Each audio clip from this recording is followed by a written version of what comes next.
3 months ago, I died in a tragic hiking accident at Cascade Falls. At least, that's what my sister Diana told everyone. The reality was far more complicated and much darker. I watched the local news report from a motel room 50 miles outside of Seattle, my coffee growing cold as the anchors solemnly described my fatal fall.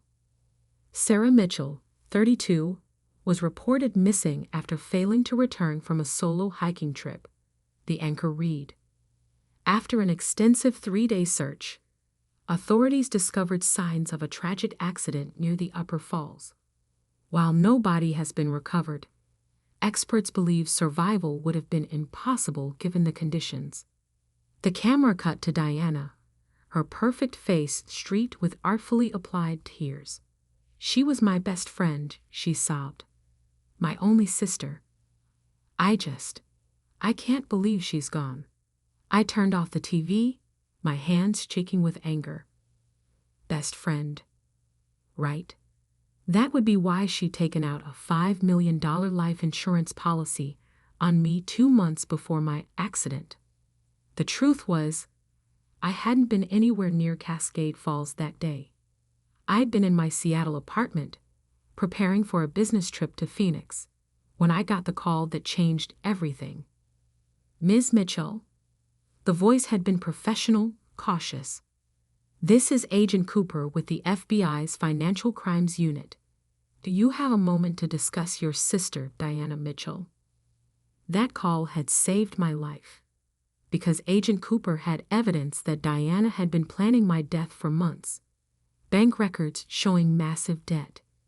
A newly purchased life insurance policy with herself as sole beneficiary. Suspicious internet searches about untraceable poisons and accidents that look natural. "We believe your sister may be planning to harm you," Agent Cooper had said. "We need your help to catch her before she succeeds."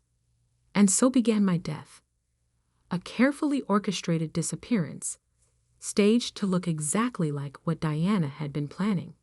The FBI had helped me vanish, leaving just enough evidence at Cascade Falls to make my accident convincing. For 3 months, I'd watched from the shadows as Diana played her role perfectly. The grieving sister, devastated by loss, but bravely carrying on. She'd even started a foundation in my name, though I had no doubt where that money was really going. Now, sitting in my motel room with case files spread across the bed, I was finally ready to come back to life. The insurance company deposited the funds this morning, Agent Cooper confirmed over the phone. $5 million, straight into her account. We have the transfer records, and the foundation donations, already traced to offshore accounts. Your sister's been busy. I picked up a photo taken just yesterday, Diana at a luxury car dealership, writing a check for a new Mercedes, grieving in style. "The funeral's tomorrow," I said. "Everything ready?" "Teams are in position. Just remember to wait for my signal before you make your entrance." I smiled, thinking of Diana's face when she saw me. "Oh, don't worry. I want this to be perfect." Perfect, like Diana had always been. Perfect grades, perfect hair, perfect life. While I was the awkward one, the plain one, the one who had to work twice as hard for half the recognition. Our parents' death 5 years ago had only widened the gap. Diana had gotten the lion's share of the inheritance naturally. The golden child. I'd gotten just enough to start my own business. A small tech consulting firm that had finally started to become successful. Too successful, apparently. Diana had borrowed heavily against her inheritance, making risky investments that didn't pay off. By the time she took out the life insurance policy on me, she was nearly bankrupt. I'd never seen it coming. That's what hurt the most. Even knowing how shallow she was, how self-centered, I'd never imagined she'd try to kill her own sister for money. A knock at my motel room door made me jump. Agent Cooper stood outside, a garment bag over her arm. "Thought you might want to dress appropriately for your own funeral," she said, hanging the bag on the door.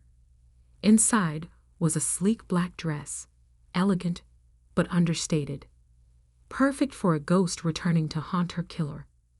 "The wires built into the neckline," Cooper explained. "Completely invisible, but it'll pick up everything. And the cameras." She handed me a pair of designer sunglasses. "Built in. Everything will be recorded from your perspective." I tried them on, studying my reflection. With my dark hair pulled back severely and dramatic makeup, I barely recognized myself. Good. The less I looked like the old Sarah, the more dramatic the reveal would be. "Your sister hired someone to help stage the accident," Cooper said, watching me prepare. "A local guide who was supposed to verify seeing you on the trail that day. He rolled over on her as soon as we showed him the evidence. His testimony alone would convict her." "But that's not enough, is it?" I turned from the mirror. "You want her to confess. On camera, wearing a wire, with 50 witnesses." Cooper nodded. "No wiggle room. No legal gray areas. Just pure, incontrovertible proof of premeditated fraud and attempted murder." I thought of all the times Diana had overshadowed me, dismissed me, treated me like an afterthought in her perfect life. Tomorrow, she'd learn just how big a mistake she'd made in underestimating me. "Get some sleep," Cooper advised. "Tomorrow's going to be intense." But sleep was impossible. I spent the night reviewing the evidence, making sure every detail was perfect. Bank statements showing the money trail. Emails between Diana and the guide discussing the accident. The life insurance policy, taken out with forged signatures and backdated documents. Most damning of all were the text messages we'd recovered from Diana's cloud backup. Messages to her boyfriend, Marcus, laying out the whole plan. "Sarah's finally worth more dead than alive," she'd written. "Once the insurance pays out, we'll have everything we ever wanted." Marcus, to his credit, had been horrified. He'd broken up with her immediately and gone straight to the FBI. His statement was part of the evidence package. Dawn found me still awake, watching the sun rise over the Seattle skyline. In 6 hours, I'd be attending my own funeral. In 7, my sister's life would implode. The church was one of those grand old buildings in the historic district, all Gothic spires and stained glass. Diana had chosen it for maximum dramatic effect, no doubt. The parking lot was already full when we arrived. She'd invited hundreds of people to witness her performance. "Remember," Cooper said as we parked a block away, "wait for my signal.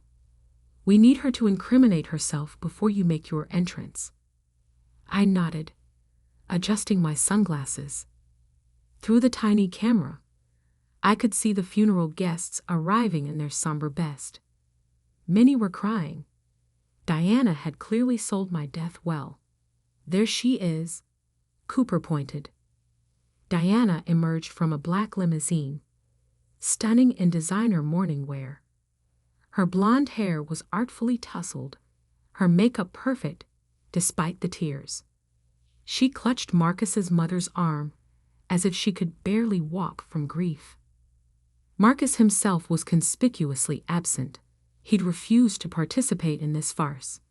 "Audio check," a voice said in my hidden earpiece. "Testing. 1, 2. I spoke softly. "Receiving." "Cameras online," another voice confirmed. "All units in position." This was really happening. After 3 months of hiding, of watching my sister profit from my death, I was about to turn her world upside down. "You okay?" Cooper asked, noting my expression. I thought about Diana's text messages planning my murder, about the fake grief, the stolen money, the sheer calculated cruelty of it all. "I'm perfect," I said. "Let's go haunt my sister."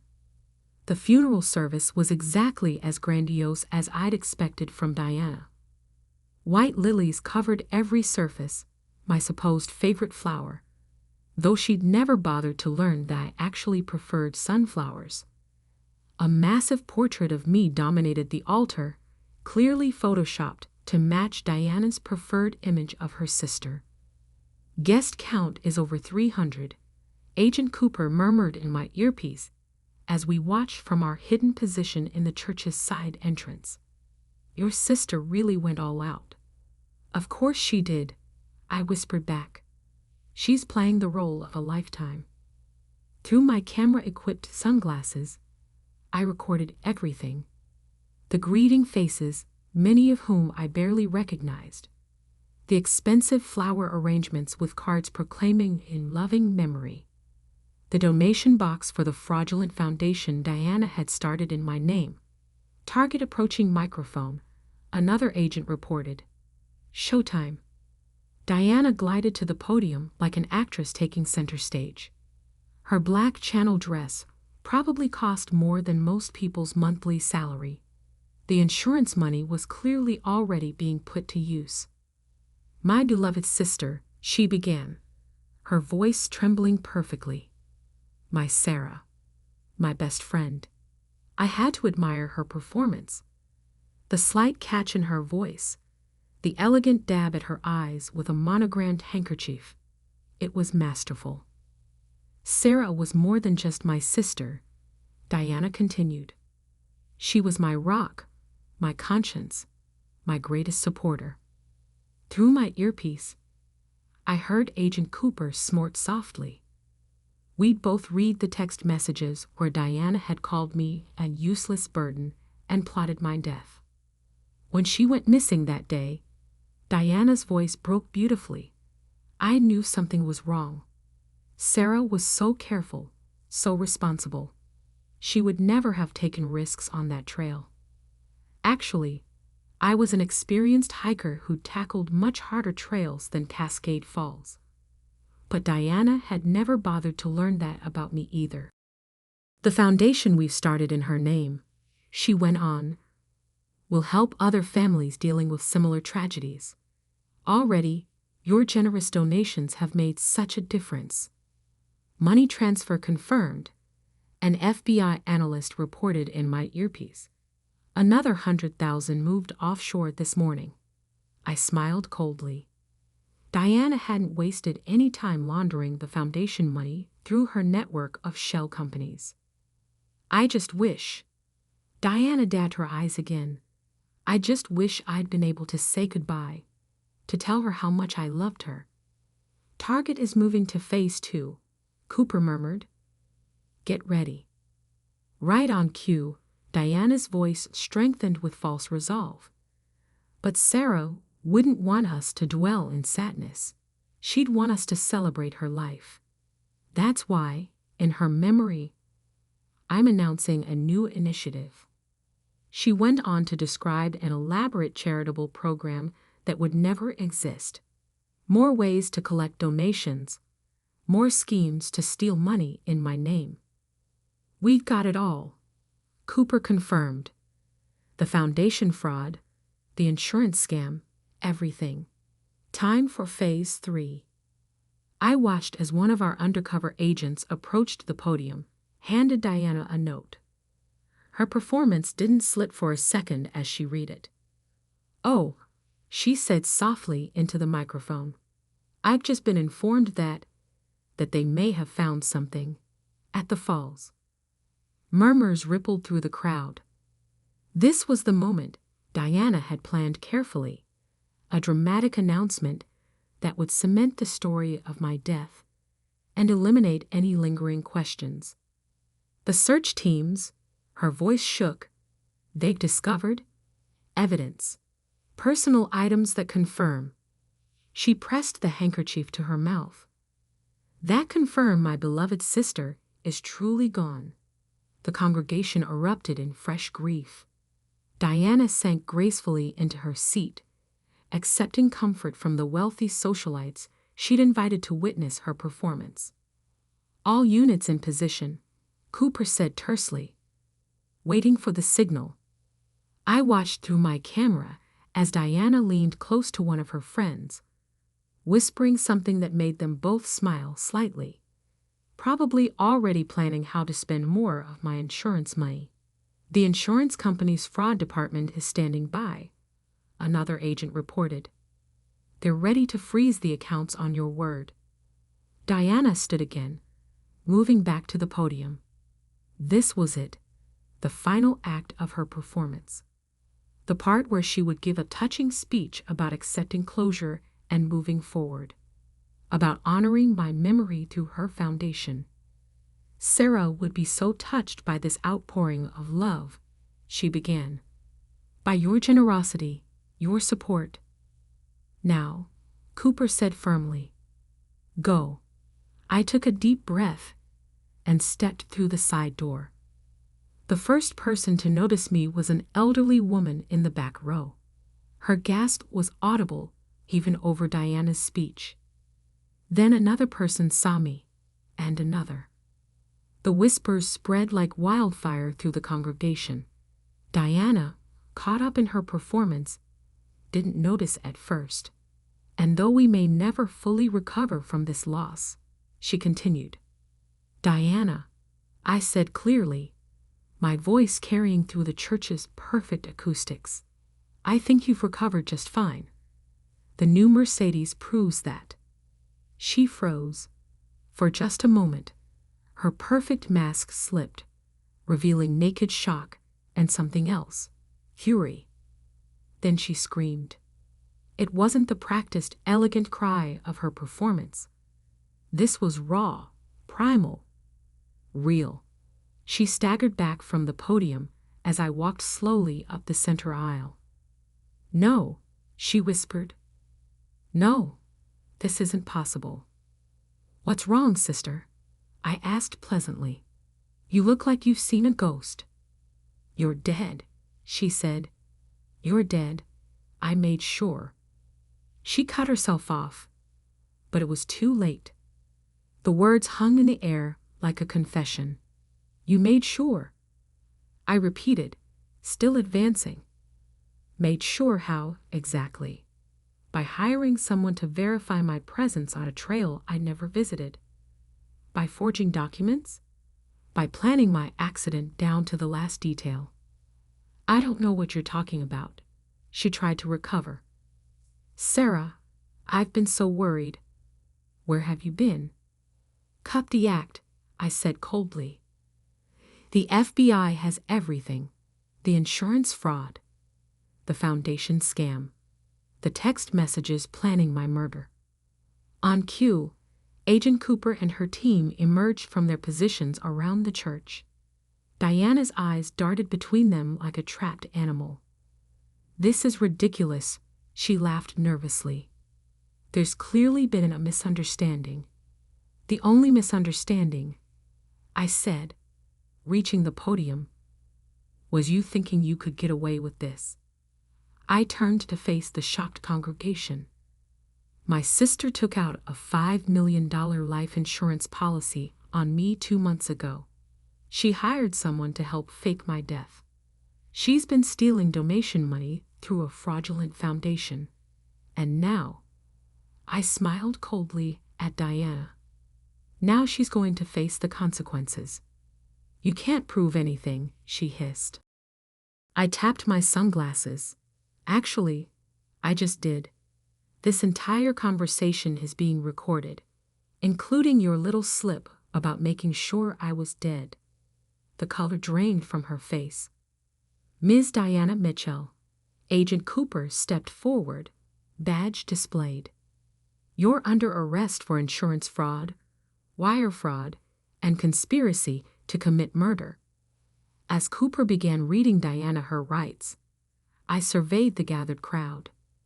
The shocked faces, the dawning understanding, the cameras already coming out to record this spectacular moment.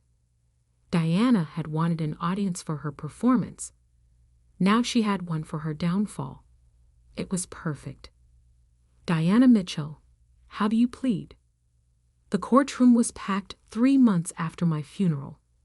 Diana stood at the defendant's table, wearing a carefully chosen pale blue suit that made her look younger, more vulnerable.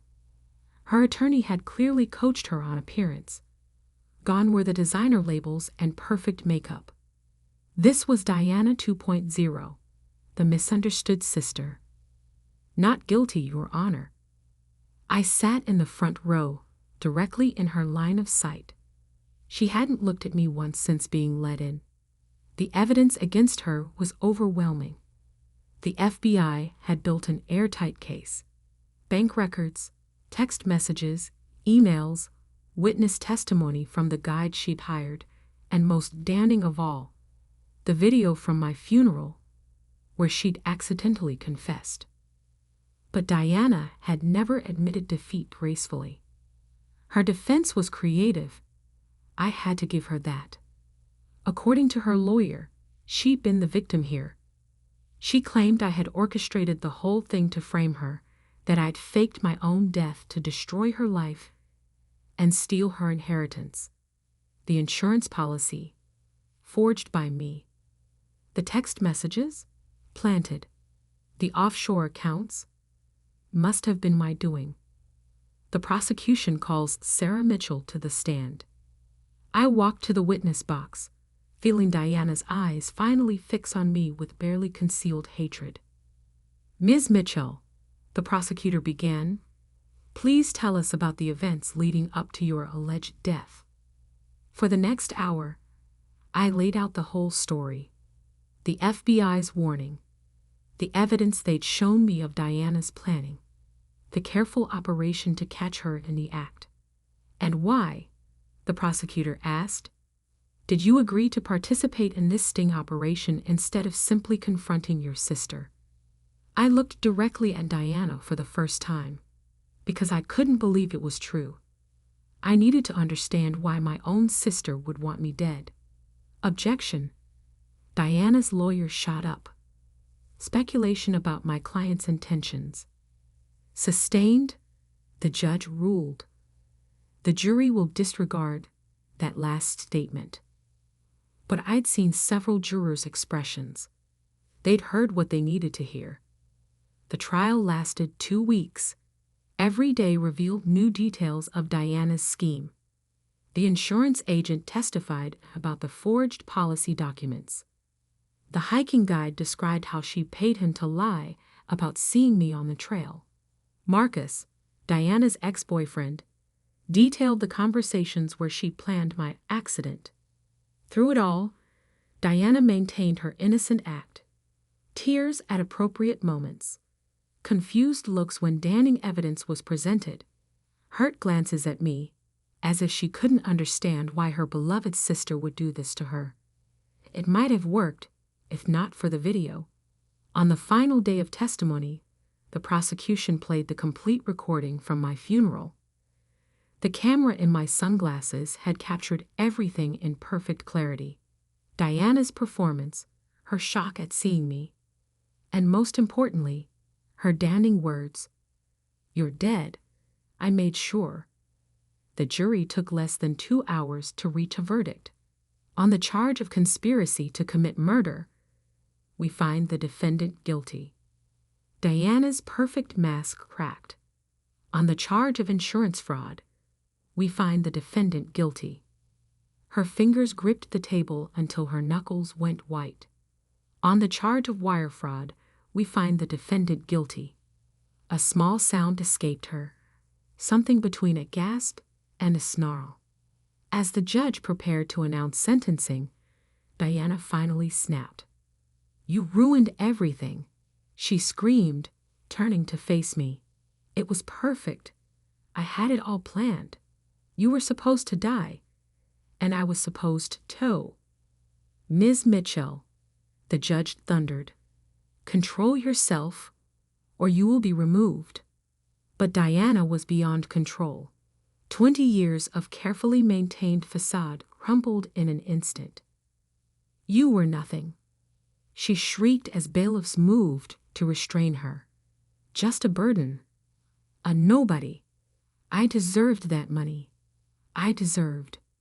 They dragged her out, her screams echoing through the courthouse. The judge called a brief recess to restore order. Agent Cooper touched my arm. You okay? I nodded, watching the door where Diana had disappeared. I finally got my answer. About why she did it. About who she really is. I gathered my things. And who I am. The sentencing, when it came, was severe. 25 years for conspiracy to commit murder. 10 years each for the fraud charges, to be served consecutively. No possibility of parole for at least 30 years. Diana's perfect life was over. Outside the courthouse, reporters waited with cameras and microphones. Ms. Mitchell, how does it feel to send your own sister to prison? Any comment on the foundation money still missing? Will you be writing a book about your experience? I stopped at the top of the steps, considering my response carefully. My sister died long before she tried to kill me. I said finally. I just didn't want to see it. Today isn't about revenge or justice. It's about truth. And sometimes the truth hurts worse than any lie. 6 months later, I stood at Cascade Falls, watching the water thunder down. The place where I was supposed to die had become something of a tourist attraction after the trial. People took selfies, trying to spot where the accident was meant to happen. My tech consulting firm had flourished, ironically enough.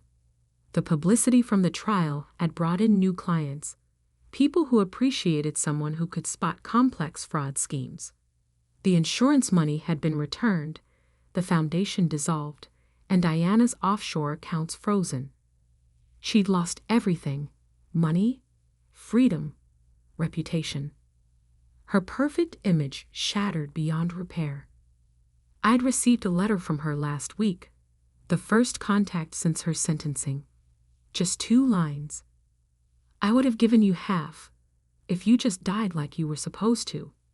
Think about that while you enjoy your victory. I'd burned the letter without responding. Some relationships couldn't be fixed. Some betrayals went too deep. My phone buzzed. Agent Cooper, checking in as she still did occasionally. Heard from our mutual friend, she texted. Just more poison, I replied. You know, most people would be more traumatized by all this. I looked out at the falls, thinking about strength and survival and the strange ways life tests us. Most people, I texted back, haven't had to attend their own funeral. A family of hikers passed by, the children pointing excitedly at the waterfall. Their mother held their hands tightly, keeping them safe from the edge. Sisters, I noticed, about the same age difference as Diana and me. Be careful up there, I called out. The view can be deceiving. The mother smiled gratefully, pulling her girls back from the railing. They continued up the trail, their laughter carrying on the wind. I took one last look at the falls before turning away. Diana had chosen this place to end my story. Instead, it had become the beginning of a new one. My phone buzzed again. Work this time. A potential new client, worried about financial irregularities in their family business. I have some experience with that, I told them, walking back to my car. Let me show you what to look for. The sun was setting as I drove away from Cascade Falls, painting the sky in shades of gold and purple. In my rearview mirror, the waterfall diminished until it was just a distant roar. Some people spend their whole lives pretending to be something they're not. Diana had pretended to be the perfect sister while plotting my death. I had pretended not to see her true nature until it almost killed me. Now we were both exactly who we were meant to be. She was inmate number 247,891, serving 30 years for trying to kill her sister. And I was alive, successful, free. Sometimes the best revenge isn't just surviving, it's thriving. As I merged onto the highway, a familiar song came on the radio, one Diana and I used to sing as children, back when we were just sisters, before money and jealousy and murder plots complicated everything. I switched it off. Some ghosts are better left unsung.